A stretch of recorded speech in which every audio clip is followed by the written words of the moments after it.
Hola, este vídeo corto es para responder a Mariana Fernández que pregunta, dice, me gustaría saber si existe alguna prueba de screening como el MOCA o el Minimental que tenga en cuenta en la evaluación aspectos como problemas del lenguaje o la negligencia.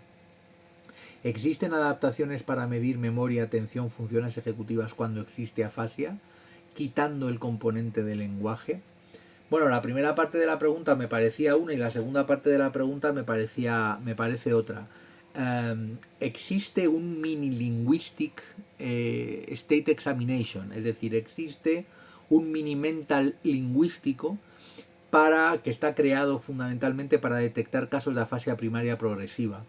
Es un tipo de degeneración lobar frontotemporal que llamamos de variante no fluente, que muchas veces se escapa del minimental. Es decir, en las pruebas de cribado tipo minimental, la persona que está debutando con una afasia primaria progresiva puede escaparse, puede producirse un falso positivo, y este MLSES, ¿no? El Mini Linguistic State Examination, SE, perdón, lo he dicho al revés, está creado para detectar esos casos, ¿no? Es una prueba de cribado específicamente creada para detectar afasias. Y esa parece ser la respuesta a la primera pregunta. Me gustaría saber si existe una prueba de screening que tenga en cuenta en la evaluación aspectos del lenguaje.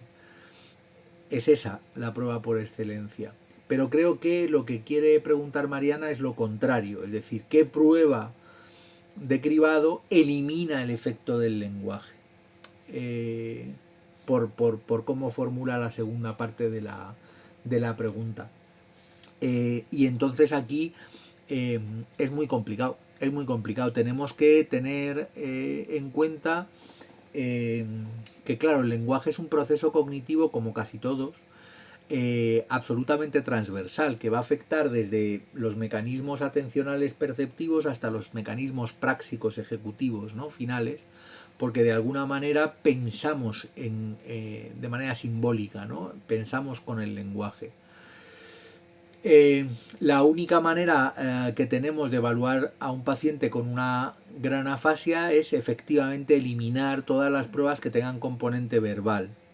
Pues por ejemplo, en el caso de la memoria está muy claro, ¿no? El componente verbal de las pruebas de memoria verbal nos está contaminando la evaluación de la memoria, por tanto tendré que incrementar la calidad y la potencia de mis pruebas de memoria visual para poder valorar de alguna manera cuál es el rendimiento de memoria del individuo, dado que la memoria verbal va a estar comprometida por aspectos verbales. Esto va a pasar prácticamente con todos los procesos. Voy a tener que buscar pruebas de, por ejemplo, percepción visual en las que el paciente pueda responder señalando con el dedo, por ejemplo. Para eso hay algunas pruebas muy interesantes, como por ejemplo las pruebas, algunas pruebas del beta. El beta es la batería de evaluación de los trastornos afásicos de Quetos. Algunos de los subtests se responden señalando. El propio pirámides y palmeras es una prueba que está diseñada para poder responderla señalando. El Peabody son pruebas de evaluación del lenguaje en las cuales no hay un compromiso oral, vamos a decir, sino que son pruebas que por su formato, por cómo están planteadas, se responden señalando con el dedo en la lámina en la que se está evaluando, ¿no? Que se está utilizando. Sin embargo, claro, en presencia de afasias globales, afasias de una gravedad que comprometa también la comprensión, la evaluación, como entiendo que sabe Mariana, se complica bastante, porque voy a tener comprometido el mecanismo de responder por el formato oral, y cuando estoy haciendo una tarea comprensiva que sí podría responder señalando con el dedo, también la tengo comprometida, por tanto la evaluación se complica enormemente. Y tenemos que ir formulando hipótesis, ir generando verificaciones y falsaciones de esas hipótesis que me voy formulando, utilizando pues probablemente una gran variedad de pruebas de esas que tenemos que tener en nuestro maletín, pero que no solemos usar habitualmente, ¿no? Esas pruebas, pues, por ejemplo, como pirámides y palmeras, Peabody, muchas de las baterías de las subpruebas del beta, y este tipo de pruebas en las que el componente verbal está muy reducido o muy controlado, eh, y indudablemente si la persona tiene ese grado de compromiso lingüístico, los resultados de la evaluación van a mostrar, o sea, no, van a mostrar su gravedad. Quiero decir que si una persona tiene dificultades importantes para la expresión oral y dificultades importantes para la comprensión oral y la sistema semántico ha quedado alterado a consecuencia de una lesión, como puede ocurrir en cuadros graves de afasia global, si la evaluación neuropsicológica muestra un grandísimo deterioro porque no es capaz de hacer nada, es que indudablemente esa persona no puede hacer nada.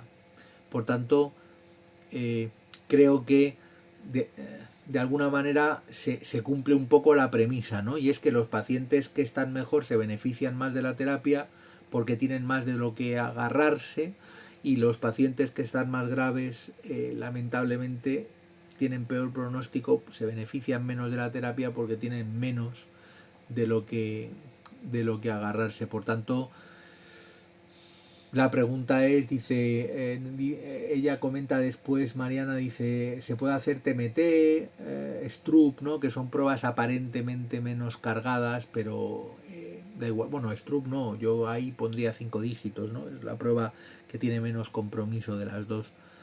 Pero muy probablemente si estamos ante una persona con una afasia que compromete tanto entrada como salida como procesamiento interno, da igual que hagamos 5 dígitos, da igual que hagamos TMT, porque probablemente la gravedad de la lesión está comprometiendo a todos los procesos.